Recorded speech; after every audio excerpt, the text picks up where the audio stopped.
स्वः तत्सवितुर्वरेण्यं भर्गो देवस्य धीमहि धियो यो नः प्रचोदयात्। ॐ शान्ति शान्ति शान्तिः. Namaste my dear friends. This video is all about Annamalai Swami quotes on self-enquiry meditation. The video starts: if you can be continuously aware of each thought as it arises, and if you can be so indifferent to it so that it does not sprout or flourishes, you are well on your way to escape from the entanglement of the mind.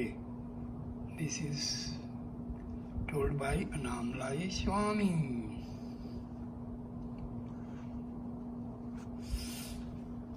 Annamalai Swami says, Bhagwan Ramana Maharshi has said, when thoughts arise, stop them from developing by inquiring, to whom is this thought coming? As soon as the thought appears, what does it matter if many thoughts keep coming? Inquire into their origin, or find out who has the thoughts, and sooner or later the flow of thoughts will stop. This is how self-inquiry should be practiced.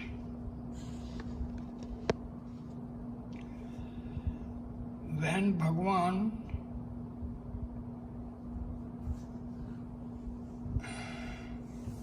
spoke like this, he sometimes used the analogy of a besieged fort. If one systematically loses off all the entrances to such a fort and then picks off the occupants one by one as they try to come out, sooner or later the fort will be empty. Bhagwan said that we should apply these same tactics to the mind. How to go about doing this? Seal off the entrances and exist to the mind by not reacting to rising thoughts or sense impressions. Don't let new ideas, judgments, likes, dislikes, etc. enter the mind, and don't let rising thoughts flourish and escape your attention. When you have sealed off the mind in this way, challenge each emerging thought as it appears by asking, where have you come from? Or who is the person who is having this thought? If you can do this continuously with full attention, new thoughts will appear momentarily and then disappear. If you can maintain the siege for long enough, a time will come when no more thoughts arise, or if they do, they will only be fleeting, undistracting images on the periphery of consciousness. In that thought-free state, you will begin to experience yourself as consciousness, not as mind or body. However, if you relax your vigilance even for a few seconds and allow new thoughts to escape and develop unchallenged, the siege will be lifted and the mind will regain some or all of its former strength. In a real fort, the occupants need a continuous supply of food and water to hold out during a siege. When the supplies run out, The occupants must surrender or die. In the fort of the mind, the occupants, which are thoughts, need a thinker to pay attention to them and indulge in them. If the thinker withholds his attention from rising thoughts or challenges them before they have a chance to develop, the thoughts will all die of starvation. You challenge them by repeatedly asking yourself, who am I? Who is the person who is having these thoughts? If the challenge is to be effective, you must make it before the rising thoughts has had a chance to develop into a stream of thoughts. Mind is only a collection of thoughts, and the thinker who thinks them, the thinker is the I thought, the primal thought, which rises from the self before all others, which identifies with all other thoughts and says, I am this body. When you have eradicated all thoughts except for the thinker himself by ceaseless enquiry or by refusing to give them any attention, the I thought sinks into the heart and surrenders, leaving behind it only an awareness of consciousness. This surrender will only take place when the I thought has ceased to identify with rising thoughts, while there are still stray thoughts which attract or await attention. The I thought will always be directing its attention outwards rather than inwards. The purpose of self-enquiry is to make the I thought move inwards towards the self. This will happen automatically as soon as you cease to be interested in any of your rising thoughts.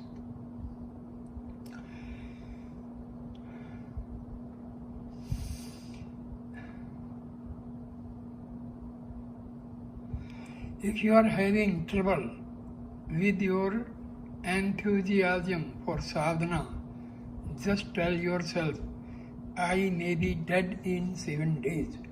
Let go of all the things that you pretend are important in your daily life and instead focus on the self for 24 hours a day. Do it and see what happens.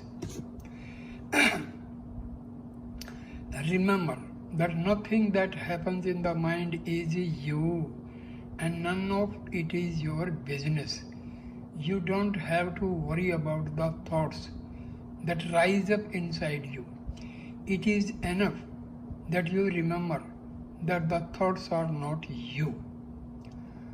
Go deeply into this feeling of I. Be aware of it so strongly and so intentionally that no other thought have the energy to arise and distract you. If you hold this feeling of I long enough and strongly enough, the false I will vanish, leaving only in the unbroken awareness of the real immanent I consciousness itself. Continuous attentiveness will only come with long practice. If you are truly watchful, each thought will dissolve at the moment that it appears. But to reach this level of disassociation, you must have no attachments at all. If you have the slightest interest in any particular thought, it will evade your attentiveness, connect with other thoughts, and take over your mind for a few seconds. This will happen more easily if you are accustomed to reacting emotionally to a particular thought. Self-inquiry must be done continuously. It does not work if you regard it as a part-time activity. Sadhana is a battlefield. You have to be vigilant. Don't take delivery of wrong beliefs and don't identify with the incoming thoughts that will give you pain and suffering. But if these things start happening to you, fight back by affirming, I am the self, I am the self, I am the self. These affirmations will lessen the power of the I am the body arrows, and eventually they will armor plate you so successfully the I am the body thoughts that come your way will no longer have the power to touch you, affect you, or make you suffer. If you can hold on to this knowledge, I am self, at all times, no further practice is necessary. There is nothing wrong with looking at Bhagwan's picture. It is a very good practice, but if you should not get sidetracked from you, main objective, which is establishing yourself as consciousness, don't get attached to states of bliss or give them priority over the quest for the self. There are so many thoughts in the mind, thought after thought after thought, but there is one thought that is continuous, though it is mostly subconscious. I am the body. This is the string on which all other thoughts are threaded. Once we identify ourselves with the body by thinking this thought, Maya follows. It also follows that if we cease to identify with the body, Maya will not affect us anymore. When the rejection of mental activities becomes continuous and automatic, you will begin to have the experience of the self. A strong determination to pursue inquiry in this way will dissolve all doubts. By questioning who am I and by constantly meditating, one comes to the clarity of being. As long as vasanas continue to exist, they will rise and cover the reality, obscuring awareness of it. As often as you become aware of them, question, to whom do they come? This continuous inquiry will establish you in your own self, and you will have no further problems. When you know that the snake of the mind never existed, when you know that the rope of reality is all that exists, doubts and fears will not trouble you again. Meditation must be continuous. The current of meditation must be present in all your activities. With practice, meditation and work can go on simultaneously. One must keep one's attention on the self if one wants to make progress on the spiritual path. The thoughts that come and go are not you. Whatever comes and goes is not you. Your reality is peace. If you don't forget that, that will be enough. Bhagwan's famous instruction, Summa Iru, be still, is often misunderstood. It does not mean that you should be physically still. It means that you should always abide in the self. In Sattva Guna, a state of mental quietness and clarity, there is stillness and harmony. If mental activity is necessary while one is in Sattva Guna, it takes place. But for the rest of the time, there is stillness. If Sattva Guna predominates, one experiences peace, bliss, clarity, and an absence of wandering thoughts. That is the stillness that Bhagwan was prescribing. Bhagwan is always present inside you and in front of you. If you don't cover the vision of Bhagwan with your ego, that will be enough. The ego is the I am the body idea. Remove this idea and you shine as the self. When I say meditate on the self, I am asking you to be the self, not think about it. Be aware of what remains when thoughts stop. Be aware of the consciousness that is the origin of your thoughts. Be that consciousness. In the same way, mind is just a self-inflicted area of darkness in which the light of the self has been deliberately shut out. The mind and the body are both inert. Any energy or peace you experience can only come from the self. Drop the identification with the body. These experiences are making you too body conscious. Just be aware of the self and try to pay as little attention as possible to the body. The self is pure energy, pure power. Hold on to that. If you can give up duality, Brahma alone remains, and you know yourself to be that Brahma. But to make this discovery continuous, meditation is required. Don't allocate periods of time for this. Don't regard it as something you do when you sit with your eyes closed. This meditation has to be continuous. Do it while eating, walking, and even talking. It has to be continued all the time.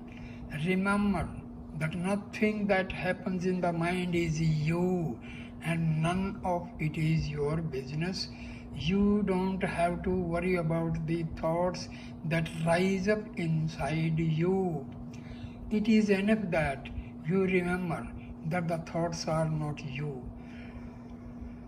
Payumanuvar, a Tamil saint whom Bhagwan often quoted, wrote in one of his poems, "My Guru merely told me that I am consciousness. Having heard this, I held on to consciousness. What he told me was just one sentence, but I cannot describe the bliss I attained from holding on to that one simple sentence. Through that one sentence, I attained a peace and a happiness that can never be explained in words. In every moment, you only have one real choice: to be aware of the self or to identify with body and the mind. You have to keep up the enquiry: to whom is this happening, all the time. If you are having trouble, remind yourself, this is just happening on the surface of my mind. I am not this mind or the wandering thoughts. Then go back into inquiry. Who am I? By doing this, you will penetrate deeper and deeper and become detached from the mind. This will only come about after you have made an intense effort. Your ultimate need is to get established in the changeless peace of the self. For this, you have to give up all the thoughts.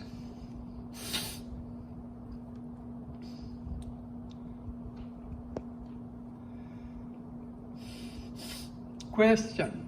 People who follow other paths sometimes experience samadhi states.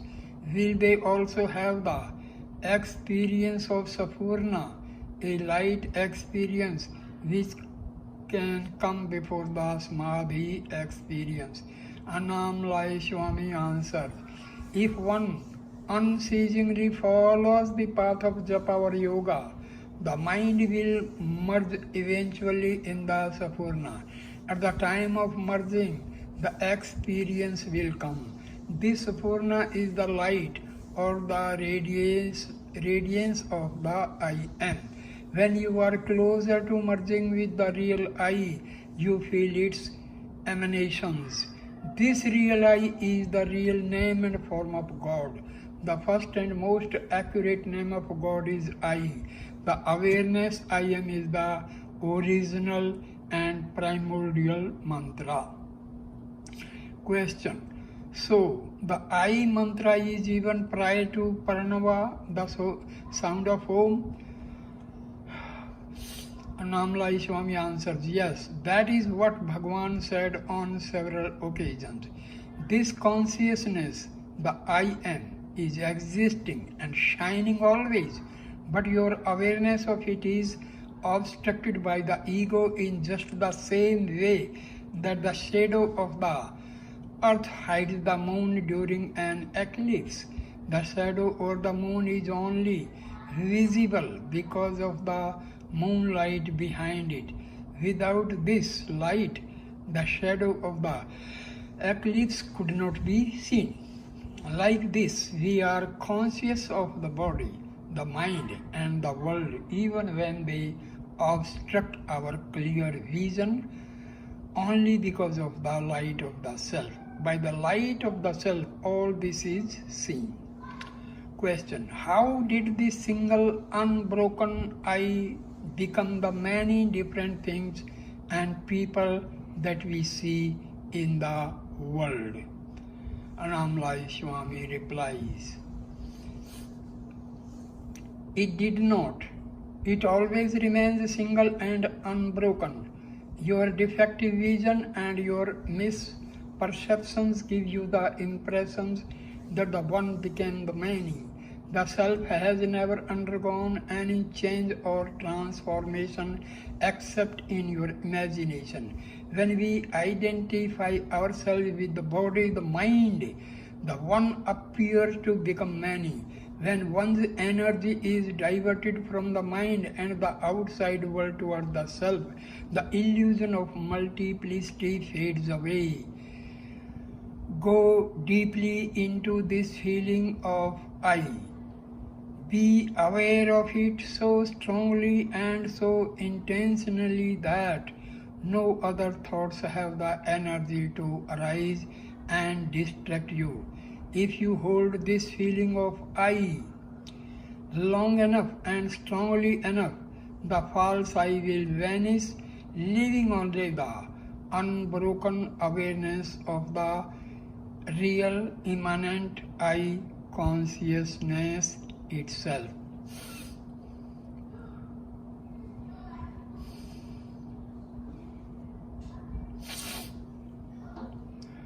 Bhagavan once said to me, the one who limits the self by believing himself to be the body and the mind has killed his own self. For killing the self, he has to be punished. The punishment is birth and death and continuous misery. Question: is the ending of misery determined by prarabdha karma, or can we bring it nearer by personal effort? Annamalai Swami replied: the misery comes to an end only by realizing the self, not by any other means. Question: can this happen at any time? Annamalai Swami: here and now you are already the self. You don't need time to realize it. All you need is correct understanding. Each moment you identify yourself with the body and the mind, you are going in the direction of ego and misery. The moment you give up that identification, you are moving towards your real self, towards happiness. Question: if I try to generate this feeling, I am the self, it will not be the real thing. It will be just another idea in the mind. Can thinking about this idea really help me? Annamalai Swami: when I say meditate on the self, I am asking you to be the self, not think about it. Be aware of what remains when thoughts stop. Be aware of the consciousness that is the origin of all your thoughts. Be that consciousness. Feel that this is what you really are. If you do this, you are meditating on the self. But if you cannot stabilize in that consciousness because your vasanas are too strong and too activities beneficial to hold on to the thought, I am the self, I am everything. If you meditate in this way, you will not be cooperating with the vasanas that are blocking your self-awareness. If you don't cooperate with them, sooner or later they are bound to leave you. If this method doesn't appeal to you, then just watch the mind with full attention. Whenever the mind wanders, become aware of it. See how thoughts connect with each other and watch how this ghost called mind catches hold of all your thoughts, saying, this is my thought. Watch the ways of the mind without identifying with them in any way. If you give your mind your full detached attention, you begin to understand the futility of all mental activities. Watch the mind wandering here and there, seeking out useless and unnecessary things or ideas, which will ultimately only create misery for itself. Watching the mind gives us a knowledge of its inner process. It gives us an incentive to stay detached from all our thoughts. Ultimately, if we try hard enough, it gives us the ability to remain as consciousness unaffected by transient thoughts.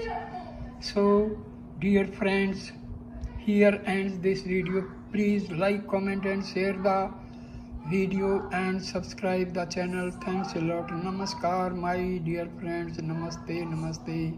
Om Shanti, Shanti, Shanti.